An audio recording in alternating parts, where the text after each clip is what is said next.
Our project investigates maximizing growth rates of various lettuce cultivars in an aquaponics system. I'm Ananka Shah, soon to be completing my undergraduate degree, originally from Nairobi, Kenya. I'm Alexia Bertholon, and I'm going into my last year of my undergraduate degree, originally from McLean, Virginia. I'm Shae-Lynn Roberts, also a soon-to-be graduate from St. Paul's River in eastern Quebec.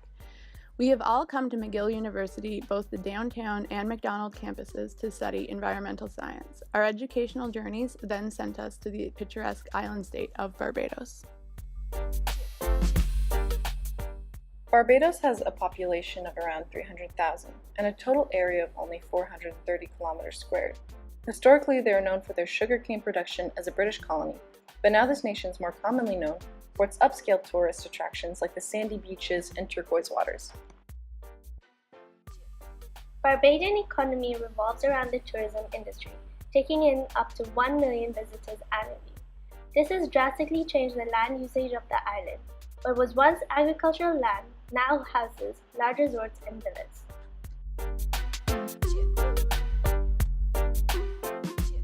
This has created an import-based food market on the island, resulting in high prices and limited produce variety for the general population.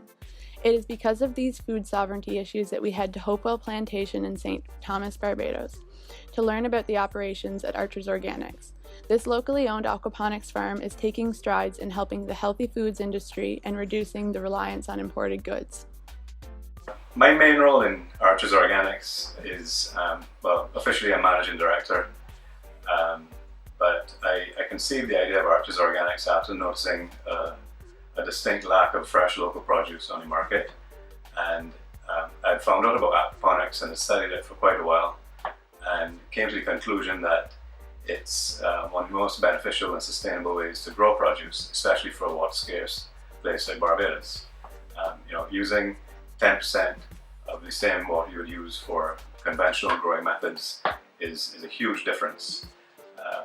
Also, the other sustainable aspects of it that attracted me were the low energy consumption, the fact that you're not burning diesel to plow fields. We're pumping water and air using very, very little off-grid electricity power. We use maybe $300 worth of power per month. And when we get to the point where we can invest in photovoltaic, it would put us one step closer to being a much more completely sustainable farming practice, which is our goal. The other role that I play in Archer's Organics is basically envisioning future projects and connecting with potential future investors to make sure that this technology is adopted across the Caribbean. And we've actively been engaged by 4 or 5 foreign investors who have that goal. And so moving forward, I will be much more involved as a consultant and someone who can be turned to engage this technology in produce production throughout the West Indies. So eating fruits and vegetables is quite high. It's been proven that you have to have a balanced diet in order to maintain a good level of health. If you eat too much of one thing, whether it's too much pork or too much beef or too much fish, you start to become unbalanced health-wise, and consuming a good healthy portion of fruits and vegetables daily is vital for good health. 8.5 years since I'm here. I work at Archer's Organic 8 months now, and it's actually the best job I had. It's good. I love it here. After talking to our mentors and staff at Archer's Organics, we designed a project that would be the most beneficial to their system. It involves determining which lettuce cultivars would accumulate the most biomass under an aquaponics system. We tested cocoa pods in comparison to the conventional peat and perlite mixture in order to see which mediums had the most successful growth. Finally, we regularly monitored water quality to ensure that there was stability throughout the entire system. The entire staff and our mentors at Archer's Organics were very optimistic about our research. I think that is the best thing right now to do in the aquaponics system, because it holds the roots better, it doesn't get the sunlight, It's good for the sun when it's up in the middle. When it shines down, the root doesn't expose to the light.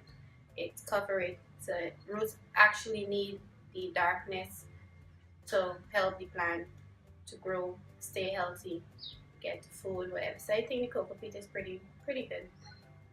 I would actually recommend that instead of tea. It holds everything together. The first step of our project was to sow the seeds. We had a total of 9 cultivars to grow during our study. All were planted in the conventional media, a peat and perlite mixture from a local supplier. 45 of each cultivar were planted in the conventional medium, although only 12 needed to be transplanted in the aquaponics system to ensure we would have high enough survival rates. 3 of the cultivars were also planted in the coco pods to represent a smaller sample size that would be testing the efficiency and viability of coco pods in the system. The germination phase took a little over a week, with most seeds from the experiment having a germination rate over 50%. During the first period, we measured the change in stem height and the number of true leaves, which are the leaves that do not include the cotyledons. After spending just over 2 weeks outside the system to develop into hardy seedlings, the crops were ready to transplant into the aquaponics system. 8 styrofoam trays were prepared, 4 holding the conventional growth medium, and 4 containing cultivars planted in coco pods. These trays were then evenly distributed throughout the aquaponics system. The trays were left in the system for 6 weeks, where their growth was regularly monitored. Initially, we completed leaf counts and stem growth measurements. Starting in week 3, we began to measure the longest leaf in replacement of stem growth measurements, since the stem was no longer elongating. In order to ensure the lettuce was receiving adequate nutrients and oxygen, water quality was critical to measure. Initially, we began by recording the levels of nitrates, nitrites, and pH in the system. We were unable to get measurements of dissolved oxygen as we did not have the equipment. After a malfunction with our meters, we began to transport water samples to UE, where Jeff Chandler provided us with an EC meter to use. However, Dr. Don Smith then brought us a handheld EC and pH meter that was much more convenient and faster than the other machines. At the end of our project, we harvested the crops in the system by cutting them as close as possible to the leaf base. We also removed any leaves that had browning, were partially eaten, or simply looked undesirable for consumption. The harvested crops were then weighed by cultivar, and the average mass per plant was found. We had the opportunity to bring home some of our produce to eat, and the remainder was sold to a customer within a few hours of harvest. Talk about fresh local produce! One of the main conclusions from this experiment was that a source of error was the pests in the system that ate our samples and skewed the data. The new greenhouse being built in the system will greatly reduce interference of pests. Coco pods allow for much more efficiency within the system. They allow for faster rates of germination and are much easier to transplant. The average mass of the cultivars grown in the system within the coco pods was larger than that of the same cultivars grown in the conventional medium. In the conventional peat medium, the New Red Fire was the most successful cultivar, followed by the Coastal Star and then Spetnak. In the coco pod trays, the Coastal Star was the most successful for overall mass growth. The Red Oak was the second most successful in the system. The Green Star was the least successful in the system.